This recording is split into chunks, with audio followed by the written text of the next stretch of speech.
پہلا سیموئیل اور اس کا 24واں باب جو 22 آیات پر مشتمل ہے۔ جب ساؤل فلسطینیوں کا پیچھا کر کے لوٹا تو اسے خبر ملی کہ داؤد عین جدی کے بیابان میں ہے۔ سو ساؤل سب اسرائیلیوں میں سے 3000 چیدہ مرد لے کر جنگلی بکروں کی چٹانوں پر داؤد اور اس کے لوگوں کی تلاش میں چلا، اور وہ راستے میں بھیڑ سالوں کے پاس پہنچا جہاں ایک غار تھا، اور ساؤل اس غار میں فراغت کرنے گھسا، اور داؤد اپنے لوگوں سمیت اس غار کے اندرونی خانوں میں بیٹھا تھا۔ اور داؤد کے لوگوں نے اس سے کہا، دیکھ یہ وہ دن ہے جس کی بابت خداوند نے تجھ سے کہا تھا کہ دیکھ میں تیرے دشمن کو تیرے ہاتھ میں کر دوں گا، اور جو تیرا جی چاہے سو تو اس سے کرنا۔ سو داؤد اٹھ کر ساؤل کے جبہ کا دامن چپکے سے کاٹ لے گیا، اور اس کے بعد ایسا ہوا کہ داؤد کا دل بے چین ہوا، اس لیے کہ اس نے ساؤل کے جبے کا دامن کاٹ لیا تھا۔ اور اس نے اپنے لوگوں سے کہا کہ خداوند نہ کرے کہ میں اپنے مالک سے جو خداوند کا ممسوح ہے ایسا کام کروں کہ اپنا ہاتھ اس پر چلاؤں، اس لیے کہ وہ خداوند کا ممسوح ہے۔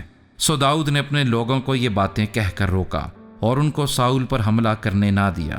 اور ساؤل اٹھ کر غار سے نکلا اور اپنی راہ لی، اور بعد اس کے داؤد بھی اٹھا اور اس غار میں سے نکلا اور ساؤل کے پیچھے پکار کر کہنے لگا، اے میرے مالک بادشاہ۔ جب ساؤل نے پیچھے پھر کر دیکھا تو داؤد نے اوندھے منہ گر کر سجدہ کیا، اور داؤد نے ساؤل سے کہا، تو کیوں ایسے لوگوں کی باتوں کو سنتا ہے جو کہتے ہیں کہ داؤد تیری بدی چاہتا ہے؟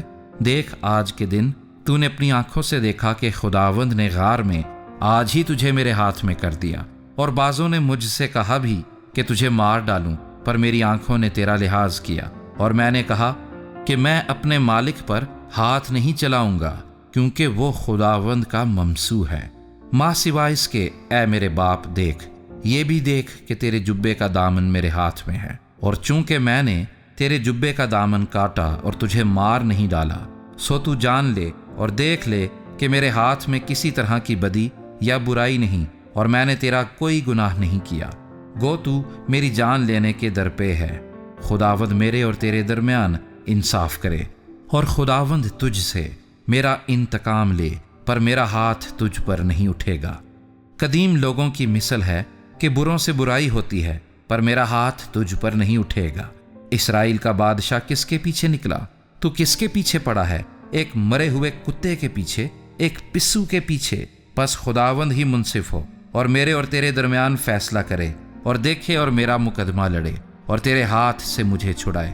اور ایسا ہوا کہ جب داؤد یہ باتیں ساؤل سے کہہ چکا تو ساؤل نے کہا، اے میرے بیٹے داؤد، کیا یہ تیری آواز ہے؟ اور ساؤل چلا کر رونے لگا، اور اس نے داؤد سے کہا، تو مجھ سے زیادہ صادق ہے، اس لیے کہ تو نے میرے ساتھ بھلائی کی ہے، حالانکہ میں نے تیرے ساتھ برائی کی، اور تو نے آج کے دن ظاہر کر دیا کہ تو نے میرے ساتھ بھلائی کی ہے، کیونکہ جب خداوند نے مجھے تیرے ہاتھ میں کر دیا تو نے مجھے قتل نہ کیا۔ بھلا کیا کوئی اپنے دشمن کو پا کر اسے سلامت جانے دیتا ہے؟ سو خداوند اس نیکی کے عوض جو تو نے مجھ سے آج کے دن کی تجھ کو نیک جزا دے۔ اور اب دیکھ میں خوب جانتا ہوں کہ تو یقیناً بادشاہ ہوگا، اور اسرائیل کی سلطنت تیرے ہاتھ میں پڑ کر قائم ہوگی۔ سو اب مجھ سے خداوند کی قسم کھا کہ تو میرے بعد میری نسل کو ہلاک نہیں کرے گا، اور میرے باپ کے گھرانے میں سے میرے نام کو مٹا نہ ڈالے گا۔ سو داؤد نے ساؤل سے قسم کھائی، اور ساؤل گھر کو چلا گیا، پر داؤد اور اس کے لوگ اس گڑھ میں جا بیٹھے۔